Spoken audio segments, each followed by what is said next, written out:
You are tuning in to Nightline with me, Nadia Azmi. News making the headlines. Careful consideration needed before calling for GE15, says PM.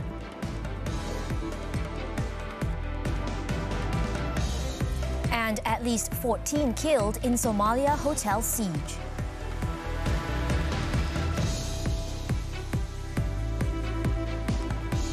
Prime Minister Datuk Seri Ismail Sabri Yaakob agreed that the mandate should be returned to the people to elect a new government, but various factors must be carefully considered before the 15th general election GE15 can be held. This as the government's priority now is on solving the numerous issues troubling the people and the nation, including ensuring the country's economic recovery is on track and improving the well-being of Malaysians. Dan satu lagi yang perlu kita lihat, adakah tahun depan tu tahun yang baik untuk pilihan raya?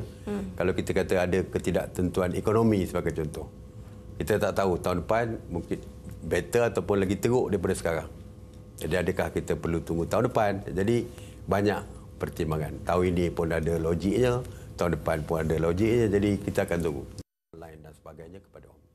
He said this in a special interview themed Inspirasi Setahun Keluarga Malaysia at Sri Perdana, which was aired by local television stations on Saturday night in conjunction with his first anniversary in office. The Prime Minister also expressed concerns over the country's political stability after the polls, as many political analysts were of the view that no party will be able to form the new government on its own. He added that this situation may lead to a hung parliament and a new coalition of political parties may be required to form the next government. The current federal government, led by Datuk Seri Ismail Sabri, which was formed in August last year, consists of three coalitions, namely Barisan Nasional, Perikatan Nasional and Gabungan Parti Sarawak. Ayam sekarang ni masih lagi disubsidi. Now, on the upcoming 2023 budget to be tabled in October, Datuk Seri Ismail Sabri said it will touch every segment of society with a focus on preparing everyone to face the challenges of the world economy, which is expected to be more bleak next year. The Prime Minister said the engagement process for budget preparation is currently underway and will involve various parties.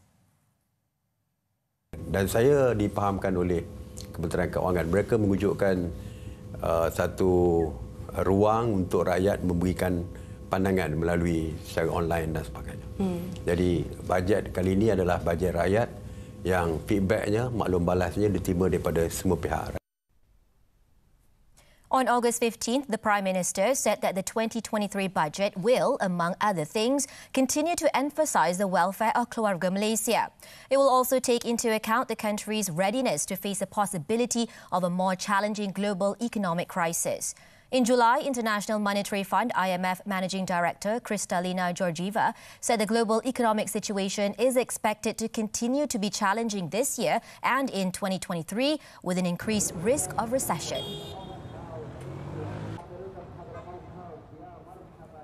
Entering his second year as Prime Minister, Datuk Seri Ismail Sabri also said that he wants nothing but the best for the rakyat. He pointed out that lots more need to be done in the interest and welfare of the Keluarga Malaysia. Banyak lagi perkara yang kebajikan untuk kepentingan rakyat boleh kita lakukan. Banyak dasar-dasar baru yang perlu kita buat, sama ada dari segi pendidikan yang lebih penting, ya. Jadi harapan saya kita akan mengorak ke depan dengan yang lebih baik untuk memberikan kebajikan yang lebih baik kepada rakyat kita. Meanwhile, Datuk Seri Ismail Sabri also said the government will wait for another month or two before lifting the ban on chicken exports, adding that the cabinet could not make a decision yet as the chicken price is still subsidised. He explained that the government does not want to allow chicken exports for the time being, as it can cause the domestic supply to become insufficient, resulting in the price of chickens to go up.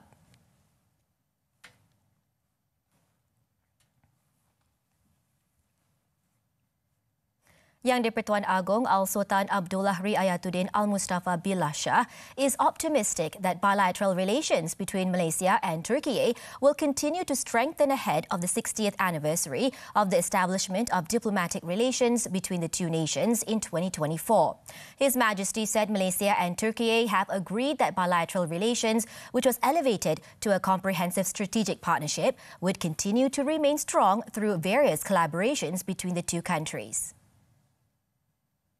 Turki adalah merupakan rakan dagang penting Malaysia di rantau ini dengan nilai dagangan yang mencecah $4.09 bilion bagi tahun 2021. Hubungan jalinan kerjasama kedua-dua negara merangkumi berbagai sektor termasuklah bidang ekonomi, pendidikan, kebudayaan, kesihatan, pertahanan dan lain-lain lagi. Al-Sultan Abdullah said the state visit to Turkey is a foundation to strengthening bilateral ties and a catalyst in building a friendship that had been established for more than 6 decades. As such, the king expressed hope that relations between Malaysia and Turkey will continue to be maintained and carefully guarded. Al-Sultan Abdullah said this at a dinner with the Malaysian diaspora in Istanbul, Turkey on Friday night. The dinner was attended by about 100 Malaysians and was part of the itinerary of the king's 7-day visit to Turkey, which started on Monday. Also present were Raja Permaisuri Agong Tunku Hajah Azizah Aminah Maimunah Iskandaria and their children, Tengku Putri Raja, Tengku Putri Afzan Aminah Hafizatullah and Tengku Putri Raja Putri Jihan Atiyatullah. Some 600 Malaysians are currently residing in Turkey and they comprise students of higher education institutions, professionals and spouses of local citizens. Al-Sultan Abdullah said through the strong bilateral ties, it could be seen that Malaysians have the privilege to pursue their studies and earn a living in the country. In addition, he said Malaysians have achieved success and gained recognition in Turkey in various fields, and these are the people who always strive to be outstanding, to make the country proud wherever they may be. This includes Nur Balkis Abdul Rashid, who is the first Malaysian to be recognized by the Turkish government as a professional Malay-Turkish translator. His Majesty also expressed pride that President Recep Tayyip Erdogan himself had acknowledged Balkis's command of the Turkish and English language. Al-Sultan Abdullah also reiterated his appreciation to President Erdogan for the gracious hospitality the country has extended to the Malaysian delegation during the visit. Terharu dan berterima kasih yang teramat sangat kepada Tuan Yang Terutama Presiden Recep Tayyip Erdogan kerana telah berbesar hati untuk menganugerahkan saya satu bintang yang agak tertinggi, begitu tertinggi sekali di highest order of the Republic of Turkey. Ini satu pengiktirafan dan penghormatan yang agak besar bagi saya sendiri. Yang lebih penting ialah satu pengiktirafan kepada negara Malaysia. The government is prepared to consider increasing the allocation for the Health Ministry or MOH in the 2023 budget, which is expected to be tabled in October. Prime Minister Datuk Seri Ismail Sabri Yaakob said this was because the MOH was one of the important ministries that dealt directly with the people. Kementerian Kesihatan merupakan kementerian yang penting kerana direct dengan rakyat. Touching rakyat. Kementerian yang ada direct dengan rakyat ini perlu diberikan perhatian yang lebih. Datuk Seri Haji Wan Rosdi bin Wan Ismail Hospital in Pahang on Saturday. The Prime Minister said he was informed that the ministry needs more assistance in the upcoming budget during the recent coordination meeting of the development projects under the 12 Malaysia Plan.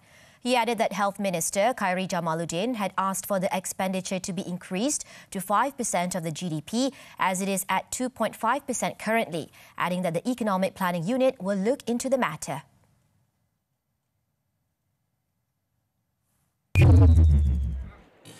The Prime Minister earlier launched the decade-long waited Borough Hospital.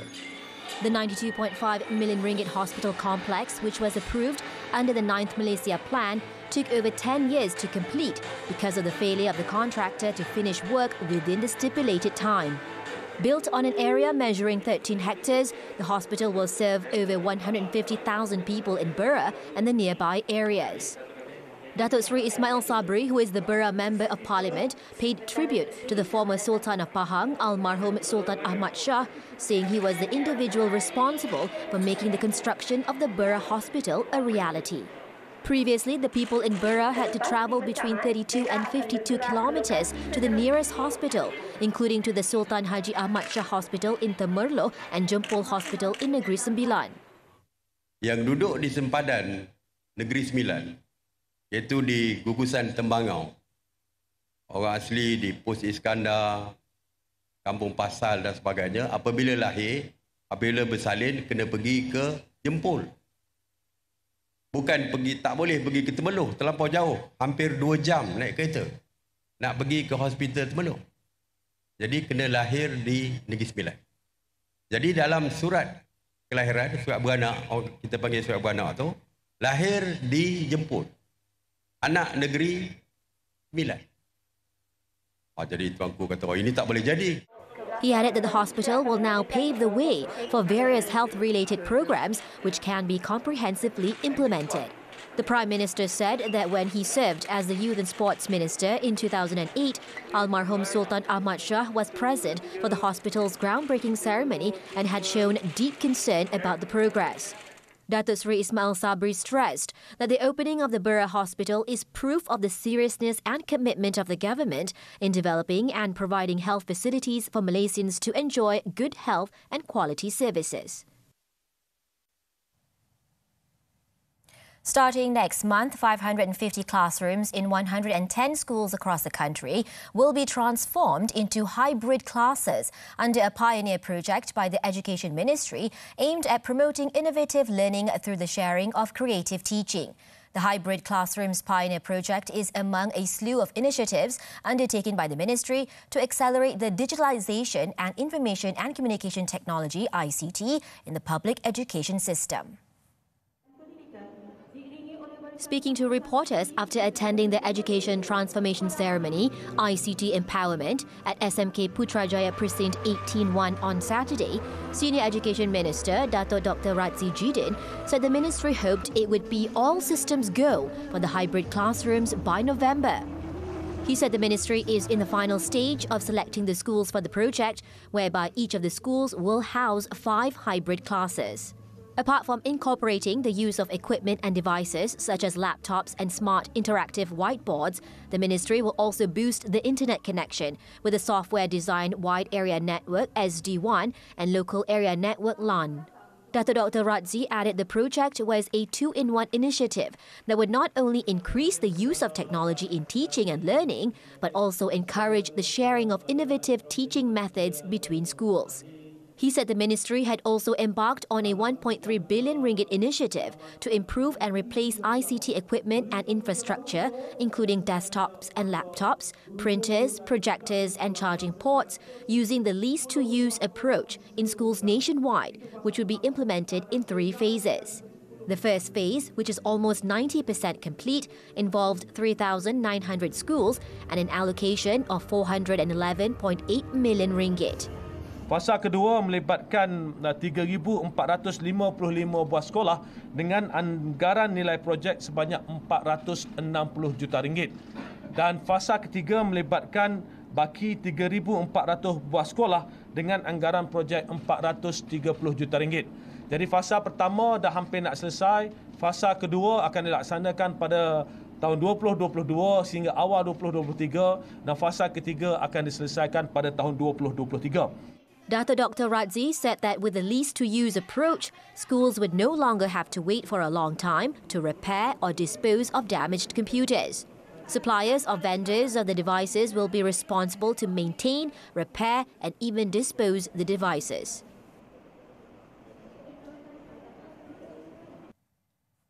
Foreign students holding valid Chinese resident permits for study are allowed to enter China from August 24th. The China Embassy in Malaysia said it will also accept visa applications from Malaysian students receiving long-term academic education in China from now on. The embassy, in a Facebook post on Saturday, said the Chinese government attaches high importance to the return of foreign students to China. It said the responsible departments of China and Malaysia have been working closely with each other on the return of Malaysian students to China and have made some progress. As such, the embassy said relevant personnel are suggested to pay attention to the latest notices released on the embassy website and related platforms. According to media reports, about 8,000 Malaysian students have not been able to return to China to resume their studies due to the COVID-19 lockdowns.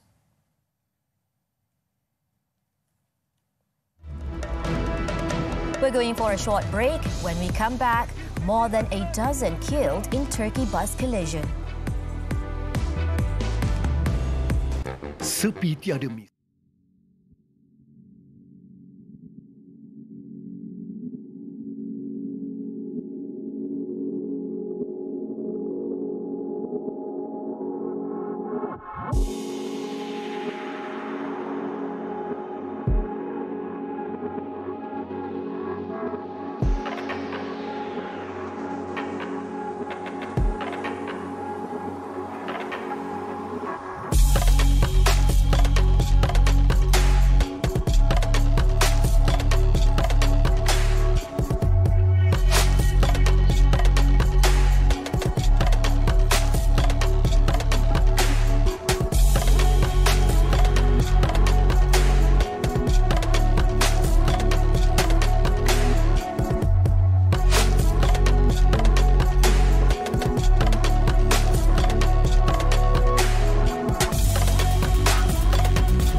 Been killed in Somalia's capital, Mogadishu, after Al-Qaeda-linked militants attacked a hotel, seizing hostages the authorities were still battling to free nearly 20 hours later. According to officials, the attackers blasted their way into the Hyatt Hotel on Friday evening with 2 car bombs before opening fire. The gunmen were holding an unknown number of hostages on the second floor of the facility, preventing authorities from using heavy weapons. They had also bombed out the stairs to make it harder to access certain floors, and a large section of the hotel has been destroyed by the fighting. So far, there was no immediate information on whether any government officials had been caught up in the siege. Somalia's Al-Shabaab insurgents have claimed responsibility for Friday's attack, the first major fighting in the country since President Hassan Sheikh Mohamud took office in May.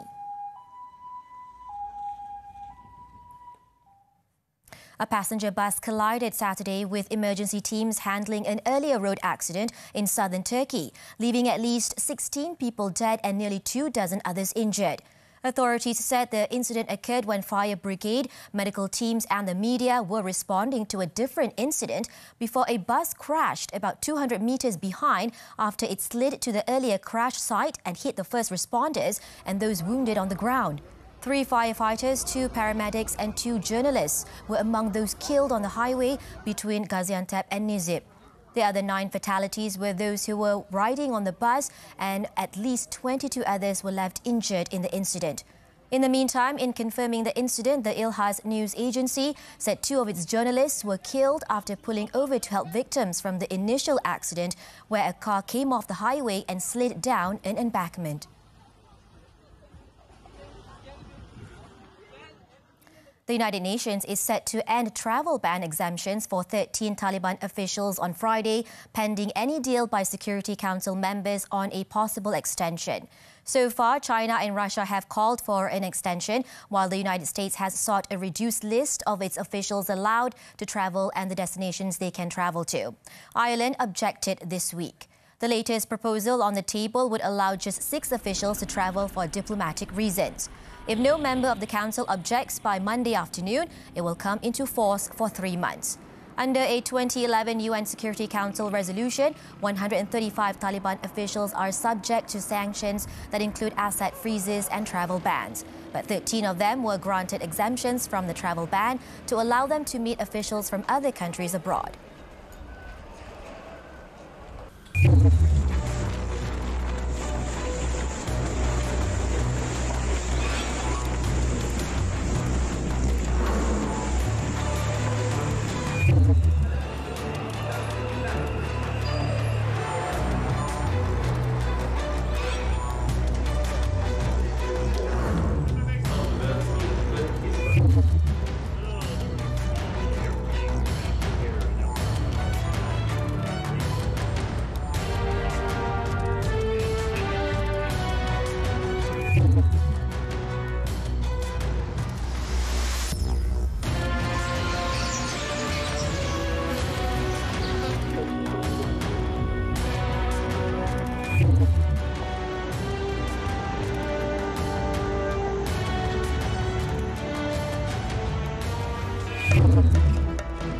Tsitsipas sets semi-final clash with world number 1.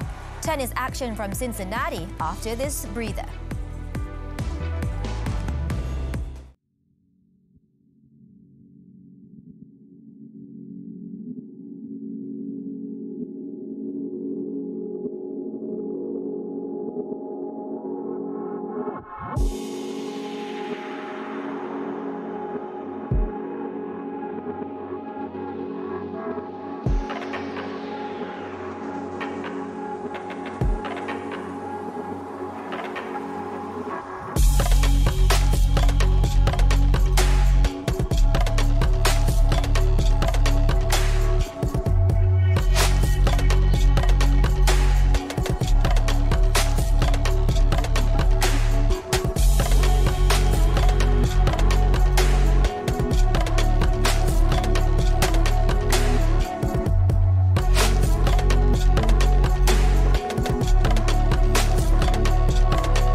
Welcome back. Sports tennis, the Western and Southern Open. Stefanos Tsitsipas will face top seed Daniil Medvedev in the semi-finals after beating John Isner in 3 sets.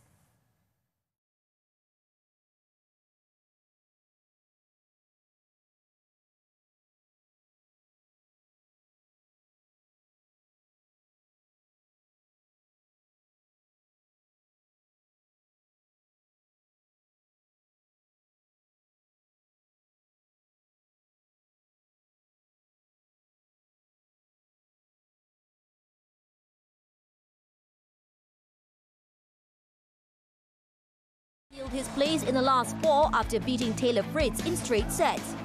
The world number 1 faced a tough battle in the first set before taking a 7-6 win. The second set was easier for Medvedev as Fritz failed to live up to expectation, leaving Medvedev with a 6-3 victory. Also in the last 4 was Cameron Norrie. The Brit edged 4th-ranked Carlos Alcaraz 7-6, 6-7, 6-4 in a match that lasted 3 hours, 3 minutes. He will next play Croatia's Borna Coric. Coric showed high determination as he cruised to a 6-4, 6-4 win against Felix Auger-Aliassime in the quarter-final clash. The match just took 1 hour and 41 minutes.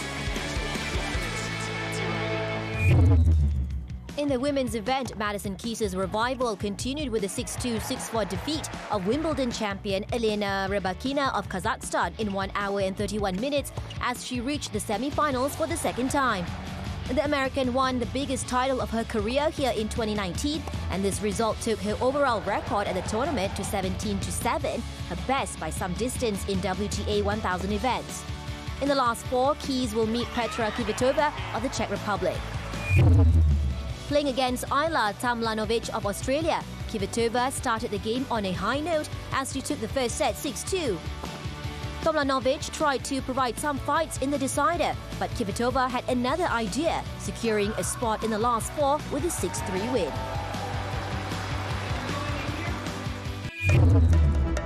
Still to come on Nightline, architect nabbed over false claims.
Welcome back.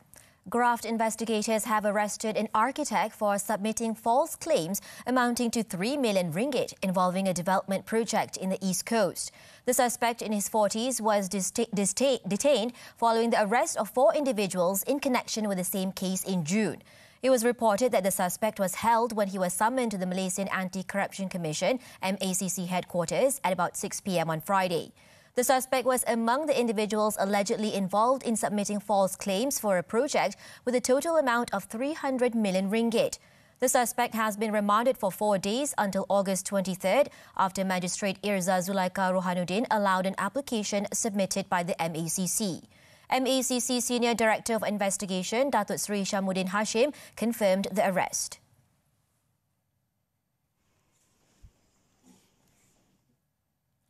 Police have arrested a man to facilitate investigations into threats made on social media against Chief Justice Tun Tengku Maimun Tuan Mat. The 30-year-old man was arrested at a house in Puchong, Selangor on Friday night at 11:15 p.m.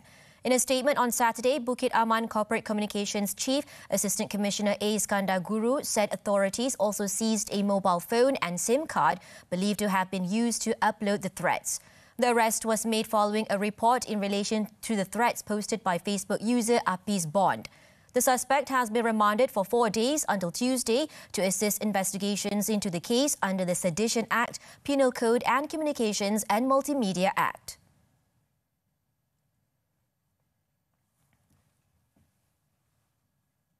In Perak, an ustaz and 3 wardens were remanded for a week in connection with the death of an inmate at a drug rehabilitation centre in Padang Rengas, Kuala Kangsar due to severe injuries sustained during an amok incident.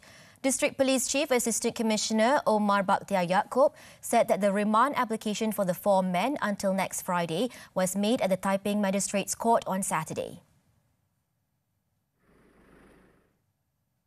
Police arrested the 4 men in their 20s to assist investigations into the case under the Penal Code for murder. Earlier, authorities received a report from a doctor on duty at the Kuala Kangsar Hospital about the death of a 25-year-old inmate who was unconscious when he was brought in for treatment on Wednesday. It was learned that the victim had attempted to escape from the rehab centre but was held before he tried to injure one of the wardens using a knife and ran amok. He then calmed down after a scuffle with the warden but attempted to escape again before he was recaptured. The victim's legs and hands were then tied and he was placed in a room. However, he was later found unconscious, allegedly after hitting his head on the floor and wall several times until he bled.